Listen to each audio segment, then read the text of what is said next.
We spent several months trying to find the right concept for The Force Unleashed, and once we kind of hit on this idea of you being Darth Vader's secret apprentice and having these over-the-top force powers, and George signed off on that, we had an even bigger challenge ahead of us, and that was figuring out how are we actually going to bring that vision to life. The power of the next-gen systems has allowed us to integrate 3 very complex and robust simulation technologies into The Force Unleashed.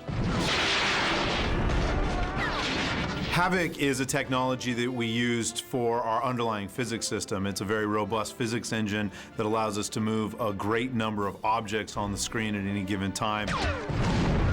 That's one part of the 3 different physics simulations that we're bringing to bear on The Force Unleashed. Euphoria, which is one of the new technologies that we're integrating into the game, is actually true biomechanical AI.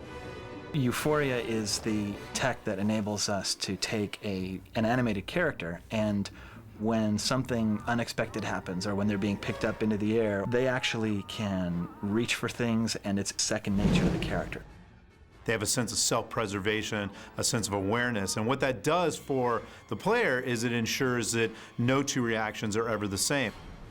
If you're using the Force to grab a crate and you want to slam it into a Stormtrooper's face, for instance, what's he going to do? Well, he has Euphoria, which is behavioral AI. So he could duck the crate, he could dive out of the way of the crate, he might even grab onto the crate.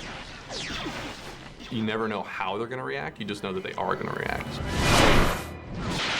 The other new technology that we've integrated into The Force Unleashed is digital molecular matter, or DMM. DMM is a way of simulating the substance of objects, sort of pretending that they're molecules, so that instead of moving parts, you have the material that it's made of. Things actually behave like they do in the real world. Glass will shatter like glass, metal will bend like metal, wood will splinter like wood. And that creates a very authentic and interactive environments and ensures, again, that you don't see the same thing twice.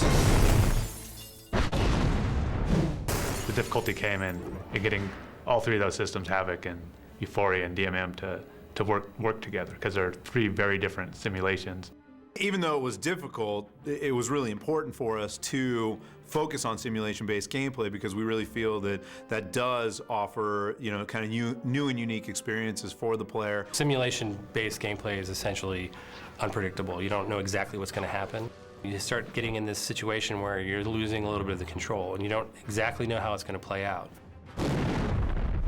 Just to give you an example of how complex this gets, if I take a crate and I throw it into another crate, Havok kind of tells the game everything it needs to know about that crate. Its mass, its size, when I throw it, the velocity that it's traveling at. However, if I'm to take that same crate and throw it at a Stormtrooper, now suddenly we have 2 different simulation technologies that need to talk to one another and know about each other. The crate, which is Havok, needs to slam into a Stormtrooper who's infused with Euphoria. And now that character with Euphoria needs to know how fast that crate was moving, what direction it was coming, the velocity, the size of the crate, the weight of the crate, all the different things that kind of a normal physics simulation would need to know. Then you can also imagine even more complex scenarios, things that happen every day in our game. What if I take that same crate and the Stormtrooper grabs onto the crate, and I throw both of those into the plate glass window at the same time? We've got all 3 now talking to each other. It's been a huge, huge challenge to get those 3 simulation technologies to talk to one another, but now that we have it working, it is resulting in new and surprising and unexpected things. And this is what our QA team, the guys that play the game every single day and serve as the eyes and voice of the consumer, are discovering. The game is doing such a fantastic job of really bringing players into this Star Wars universe in a way that I think we've never really been able to do that previously with previous generations and without this kind of DMM and Euphoria tech. One of the original visions that we had at a concept art stage was having a large, almost albino white, evil-looking Rancor come pounding through the forest and actually separate and push apart some soft-body DMM. And the moment I saw that on the screen, my eyes lit up and I said, all right, we're gonna be able to do this.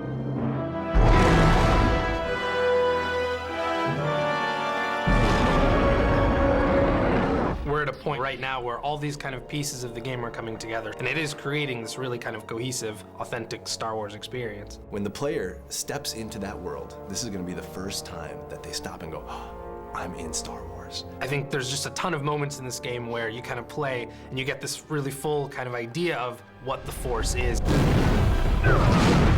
The way the game is set up, the way we're integrating those technologies, you're not playing something you've played before. You're literally playing something that has not been in a game before. So it's a lot of fun to explore that. I think that when you finally pick up the controller and you're actually immersed in this game, you're going to feel like you are in the Star Wars galaxy, that you are inhabiting this character of Darth Vader's secret apprentice. And that's an end result of us bringing together all these technologies and all the hard work of so many different team members and so many different disciplines.